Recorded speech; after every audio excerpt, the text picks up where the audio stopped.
Time, 5:42 a.m. Location, the frozen kill zones outside Pokrovsk, eastern Ukraine. It is 15 degrees Fahrenheit, cold enough to freeze hydraulic fluid and turn diesel into sludge. Deep inside the Donbass sector, the pre-dawn silence is shattered not by an engine, but by the catastrophic death scream of a T-90M Proryev tank. Seconds ago, this $5 million beast was the apex predator, confident in its relict explosive reactive armor. Now, it is a burning candle on a snowy cake. The 12-ton turret has been ripped from the chassis, spinning 20 feet into the air on a pillar of fire caused by the violent cook-off of its entire ammunition carousel. But here is the catch: the Russian planners missed. This wasn't a fair fight. If you think this was a superior NATO force charging head-on, you are looking at the wrong war. Stay focused, because how this ends is a masterclass in making the grizzly blink first. The Russians thought they were hunting a leopard pack, but they were actually walking into a trap set by ghosts. While the Kremlin's generals are still drawing arrows on maps like it's 1945, Ukraine just used a weapon cheaper than a used Honda Civic to bait a multi-million-dollar armored spearhead into absolute vaporization. Most people just see fire and smoke, but the experts watching this know that this is the exact moment where tactical arrogance met mathematical reality. To understand the magnitude of the coming disaster, you have to look at the Goliath knocking at the door. This isn't some ragtag militia unit. This is Moscow's Iron Fist. Leading the charge are 5 T-90M Proryevs, the so-called breakthrough tanks clad in relict explosive reactive armor that the Kremlin claims is impervious to Western physics. Flanking them are the infamous turtle tanks, those grotesque Frankenstein creations welded inside metal barns designed to shrug off FPV drones like annoying mosquitoes. Hovering just above the tree line, the Ka-52 Alligator attack helicopters are painting targets with their Vickers anti-tank missiles, confident that they own the sky. And if you think you can just call in a drone strike to stop them, think again. The R-330 digital electronic warfare systems are cranking out enough jamming interference to microwave a frozen dinner, turning the electromagnetic spectrum into a black hole. On paper, this formation is an unstoppable avalanche of steel, designed to crush anything in its path without breaking a sweat. It looks like checkmate for the defenders. Now, let's switch gears and talk about the only language that matters in modern warfare: return on investment. What you are seeing is not just a military unit, it is a rolling bank vault. Each T-90M Proryev represents $4.5 million of Russian taxpayer rubles. That K-52 hovering overhead is a $16 million asset. Even the cheap BMP-3 seconds supporting the rear are pushing $1 million a pop. We are talking about a strike package worth over $25 million committed to a single breakthrough. The sheer arrogance of risking that much capital assumes the target is worth the squeeze. The Russian commanders are betting their careers and the national treasury that they are about to wipe out a platoon of high-value Leopard 2A6S. But here is the catch that the Russian planners missed while counting their chickens. If you are an investment banker, you are about to witness the worst trade in military history. Stay focused, because the math is about to get very ugly for the Kremlin. As the first Kornet EM missile screams across the snow-covered field at Mach speeds, the Russian gunner is already visualizing the metal on his chest. He hits dead center. But instead of the violent, catastrophic ammunition cook-off that usually sends a turret flying into the stratosphere, something bizarre happens. The tank ripples. It shudders. And then, in a moment of absolute comedic perfection, it deflates like a sad party balloon the day after a birthday. Welcome to the weapon that is currently driving Russian generals insane, the Inflatech decoy. While Moscow was welding cages onto 50-year-old tanks, Ukrainian engineers were buying sewing machines. These aren't your grandfather's inflatable pool toys. Constructed from high-tech synthetic silk and equipped with internal thermal generators, these decoys pump out the exact heat signature of a 1,500 horsepower diesel engine. Woven into the fabric are metallic threads designed to bounce radar waves back at the sender, making this balloon look exactly like 70 tons of German composite armor on a Zoo Park 1 radar screen. The Russians just fired a $40,000 missile at a $1,500 bag of air. But here is the twist that makes this mission a masterclass in asymmetric warfare. The destruction of the balloon was never the point. The point was the launch. The second that Russian Cornet team fired, and the moment that Ka-52 lit up its laser guidance, they painted a giant electronic target on their own backs. On the Ukrainian tactical tablets, red icons just popped up all over the map. The Russians didn't just waste ammo, they just geolocated their best camouflaged units for the entire world to see. It is a tactical striptease, and the Russians are down to their socks without realizing the show is over. If you ask why the Pentagon is obsessed with this engagement, I'll tell you an unbelievable military secret. Sometimes the most dangerous weapon on the battlefield doesn't fire a single shot. It just sits there and looks expensive.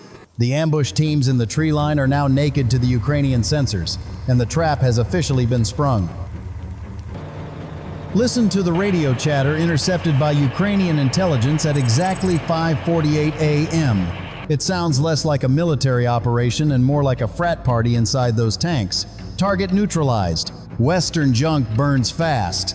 The Russian crews are literally high-fiving each other inside the turrets, likely passing a flask of something strong to toast their historic victory. There is a special kind of tragedy in watching a soldier celebrate his own demise. They are convinced they have just stopped a NATO armored offensive cold in its tracks. The commander of the lead T-90M orders the column to advance, breaking the safety of the tree line to inspect the wreckage and claim their trophies for the propaganda cameras back in Moscow. It is the classic Russian fatal flaw, overconfidence mixed with a profound lack of discipline. They assume the sector is clear. They assume the silence is victory. In reality, the silence is the sound of a trap being cocked. By pushing forward to run a victory lap over some burning nylon, they have just moved out of the protective umbrella of their electronic warfare systems and right into the pre-calibrated kill box. They are driving 70-ton coffins with the hatches open, basking in the glory of a kill that never happened. It's like watching a drunk driver speed up because he thinks the police lights in his rearview mirror are a disco ball. The arrogance is palpable. They believe the stupid haw-haws, their slur, not mine, wasted their best tanks in a suicidal frontal assault. But here is the lethal error that no amount of propaganda can fix. While the Russians are busy patting themselves on the back for winning the imaginary battle, the real battle is just waking up behind a barn 3 miles away. Stay with me, because the physics of destruction in the next 30 seconds is about to change the map of this sector forever. The balloon party is over, and the bouncer has just arrived. The celebration is cut short by a low-frequency rumble that vibrates the very fillings in the Russian tanker's teeth. The snowdrift to their left doesn't just move, it erupts. But this time, it is not nylon. Rolling out of the tree line like a vengeful prehistoric beast is the Shield, an American-made M1A1 Abrams SA. But look closely at the tactics. It isn't charging in a thunder run like they teach at Fort Benning. It is moving slow, deliberate, angling its massive turret to present the thickest slab of Chobham armor to the enemy. It is acting as a kinetic magnet. The panicking Russian gunners swing their turrets and fire a desperate volley, but the rounds shatter harmlessly against the depleted uranium mesh and the added reactive armor blocks. The Abrams just shrugs it off, absorbing the punishment so the rest of the pack can eat. While the Russians are fixated on the American juggernaut, death arrives from a different zip code. 3 miles away, perched on a ridgeline completely invisible to the naked eye, is the Sniper, a British Challenger 2. This is the only tank in NATO with a rifled barrel, the L-30A1, which spins the shell for accuracy that is frankly bordering on witchcraft. The gunner takes a sip of tea, checks the windage, and sends a depleted uranium fin-stabilized discarding sabot round down range. There is no warning. 1 second, the lead Russian BMP-3 is scanning for targets. The next second, it simply ceases to exist as a coherent physical object. The kinetic energy turns the vehicle inside out before the crew even hears the sound of the shot. But here is the catch that seals their fate. The Abrams is the Shield, the Challenger is the Sniper, but the Hammer is hiding right next to them. Remember that dilapidated wooden barn the Russian column just bypassed? The walls suddenly explode outward. It isn't a tractor inside. Resting in the shadows, engine cold to hide from thermal optics, is a German Leopard 2, a 6. It has been waiting there for 12 hours for this exact moment. The distance is less than 200 meters. At point-blank range, the Rheinmetall 120mm smoothbore gun doesn't just penetrate, it dissects. The first shot catches a T-90M directly in the side armor, right below the turret ring. The physics are instantaneous and brutal. The Russian breakthrough tank is lifted off its tracks by the sheer force of the impact. This is not a battle anymore, it is an execution. The trap has snapped shut, and the invincible Russian spearhead is now trapped in a kill zone of crossfire from 3 of the deadliest engineering marvels the West ever produced. Don't blink, or you will miss the physics lesson of a lifetime.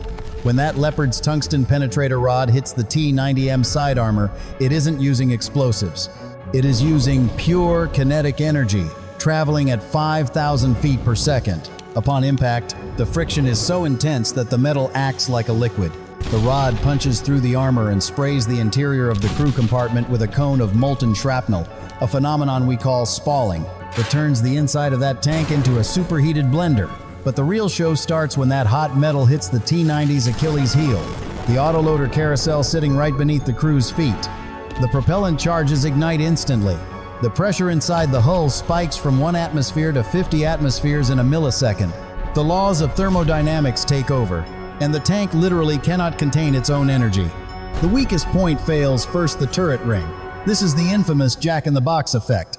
The 12-ton turret is launched 50 feet into the air, spinning like a fiery coin, setting a new Olympic record for the Russian Turret Tossing Federation.